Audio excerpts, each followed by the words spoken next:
Hi, both. Thanks for joining us today on our Business Gurus channel, where we will be discussing key business topics to help students grasp the most important elements of their course in preparation for their exams and future career. Let's get started. Welcome back to the Deep Dive. Today we're digging into something that, well, seems like a contradiction in the business world. Every company, especially the successful ones, they're built on really clear goals, right? Maximize profit, grow market share, launch that next big thing. But if these goals are so crucial, why do they seem to shift? Sometimes, like completely change every year or two. It feels like stability should be the name of the game. But what we're seeing from our sources is that objectives aren't set in stone, not at all. They're more like reactive targets they have to bend. So this deep dive, it's designed to give you, our listener, a kind of strategic shortcut. We've boiled it down to the five main pressures, the big reasons why any organization has to rethink what it's actually trying to achieve. Okay, let's unpack this. Because honestly, understanding why a business pivots, well, that's the quickest route to grasping its real survival strategy and where its money is going right now. That's a great point. And I think that's where the sort of textbook idea of business goals kind of breaks down a bit. It's easy to look at a company changing its aims and think, oh, they're just being indecisive. But the sources really frame this as, well, necessary evolution. It's about adapting. The businesses that really thrive, they're the ones who get good at making that pivot. So, to give you a clear framework, we've synthesized the causes into five key categories. They're distinct, but as we'll see, they definitely interact. So, we're going to walk through these five drivers: how businesses react to external things like market conditions and technology, then how they respond to their own results, their performance, and also to rules like legislation. And finally, we'll look at something often overlooked: the power of internal reasons. Getting a handle on these five gives you a pretty solid understanding of modern business strategy. Okay, let's dive in. First up, the big forces swirling around outside the company doors. Stuff you can see happening, but can't really control directly. So reason number one, a change in market conditions. And we're not just talking about, a slow quarter. We mean the big stuff. Economic downturns or booms, major demographic shifts, or maybe the trickiest one, a real fundamental change in what customers actually want or value. Right. And you can immediately see the tension this creates for strategy. Let's say your main goal was something like boost production volume by 15%. Pretty standard. But then suddenly the market buzz shifts hard towards sustainability, ethical sourcing, your old aim. It's not just irrelevant, it could actually hurt you now. The market's essentially screaming, stop making tons of cheap stuff, start making maybe less stuff, but making it responsibly. Exactly. And that pivot, it's not just slapping a new label on things, it changes everything internally. Resource allocation flips completely. Your new objective might become finding sustainable suppliers, which probably means costs go up, volume maybe goes down. The total opposite of that original profit goal. You see companies that try to just, ignore that kind of market signal. They often don't stick around very long, do they? No, they really don't. It's that classic dilemma. Do we dig our heels in and hope the market comes back to us? Or do we reset our objectives now to meet this new reality? And the sources are pretty clear. Adapting, even if it means some short-term pain, is almost always the winning strategy in the long run. Okay, so slowing directly from those market forces, let's talk about the second big external pressure, technology. Here's where it gets really interesting. Because tech isn't just about doing things a bit faster or cheaper anymore. Sometimes it just completely wipes out entire business models. Almost overnight. It's Oh, and just, it gets, yeah, it can be an existential thing. Think about it. If your company's main edge is some proprietary process, and then suddenly, say, generative AI can do it faster, cheaper, and maybe even better, well, your old objectives tied to that process are suddenly meaningless. absolutely. And what's really striking is how quickly the type of objective has to shift. It goes from maybe, let's make small improvements here and there, incremental stuff, to something huge, like we need a radical overhaul of our entire infrastructure now. So if your competitor suddenly uses AI to automate, say, 60% of their customer service interactions, your objective can't just be, oh, let's try to answer emails 10% faster. No, your new core objective becomes things like find and hire AI experts or secure funding for a massive data upgrade. It's a whole different ballgame. That's a really critical distinction. The objective shifts from just a business target to a fundamental need for new internal capabilities. A tech shift demands you reallocate people, reallocate capital basically instantly. A traditional retailer's goal might have been simple: get more people into the physical store. Then e-commerce tech explodes, and suddenly their objective has to be something totally different, like optimize our logistics for fast last-mile delivery. That requires completely different skills, different people. And notice the interplay here, tying back to your first point. A change in technology often creates a new market condition, doesn't it? Good point. Like the rise of smartphones, that's the technology, it created this huge demand for instant info, social connection, that's the market condition, and that forced old school media companies to completely flip their aims. They went from sell print subscriptions to something like maximize digital ad revenue through constant engagement. It's this kind of relentless cycle of forced change. Okay, let's shift gears a bit. Moving from those external forces to factors driven more by internal measurement and, well, external rules. Things you have a bit more direct data on, or things you simply have to do. So the third major driver, change in response to performance. This is basically the company looking in the mirror, right? You set goals, you measure how you did against them, and those results tell you what needs to happen next. But the direction of that change really hinges on whether performance was good or not so good. Exactly. And this is where the resulting aims really diverge. Let's take poor performance first. Say your objective was hit a 5% profit margin, but you only managed 1%. The objective shift that follows is usually pretty stark. Yeah. It's about cutting costs, maybe layoffs, unfortunately, focusing purely on survival, shoring up cash flow. The aim shifts from growth or expansion right back to just stabilizing the ship. Okay, makes sense. But what about the flip side? What if the company absolutely crushes its goals? They aim for 5% growth, but they hit 30%.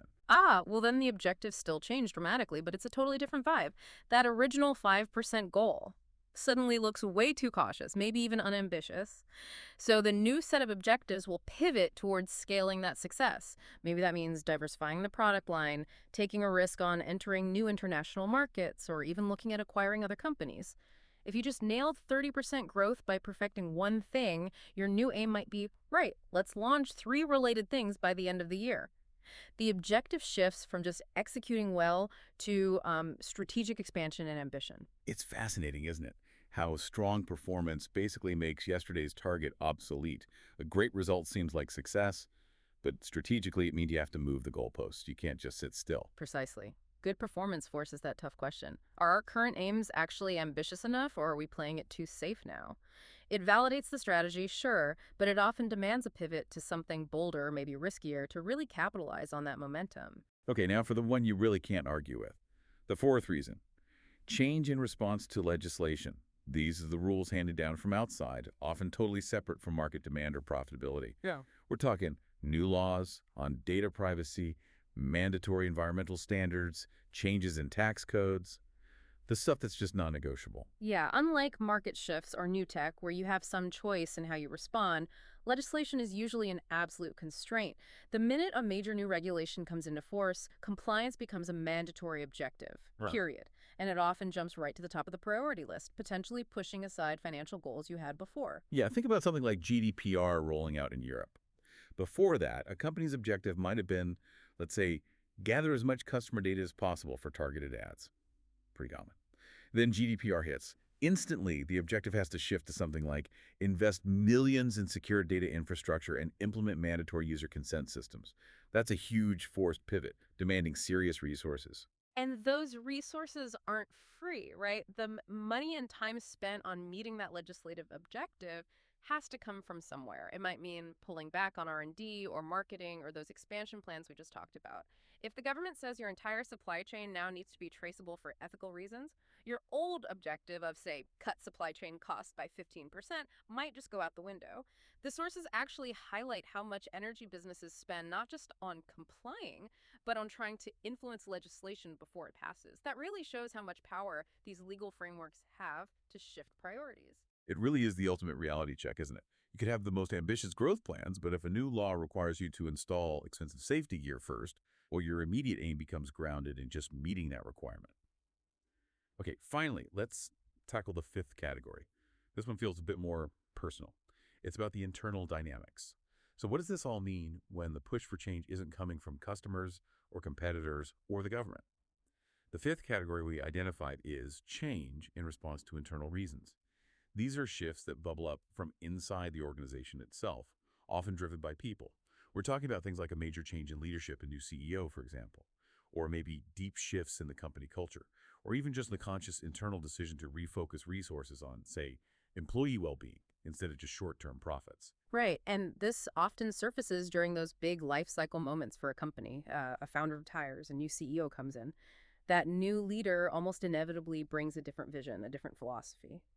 So the company's core aim might shift.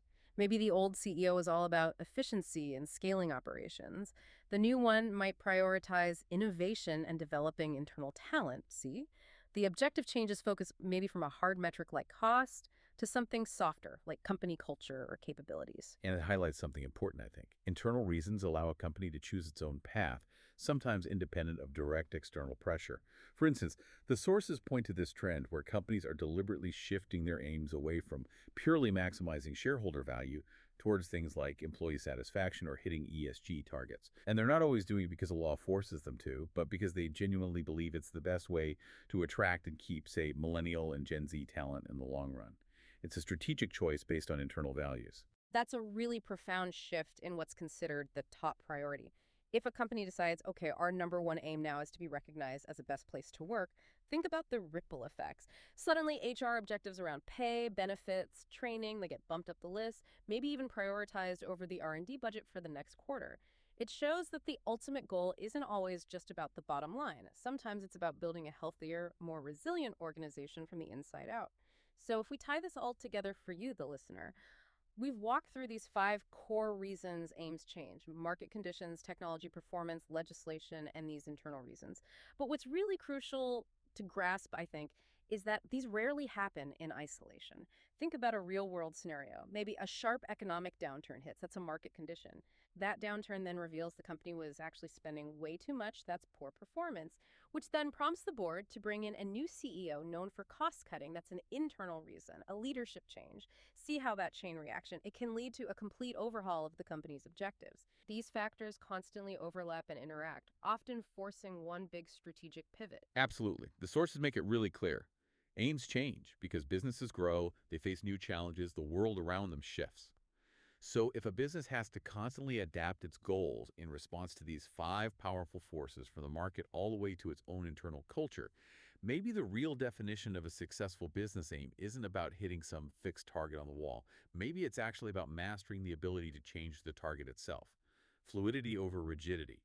So, does acknowledging these 5 pressures mean that constant, agile evolution rather than sticking rigidly to a plan is actually the true hallmark of a successful, sustainable business?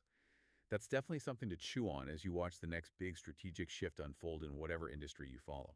Thank you for joining us on this deep dive into why business objectives are always on the move. We hope you feel better equipped to understand the why behind the next corporate pivot you see. Thanks to both of you for joining us today. You've been listening to the Business Gurus. Let's now hand it over to you. What further questions do you have based on what we've discussed so far? Leave a comment and we'll get back to you right away. If you haven't already, hit that follow for more business tips.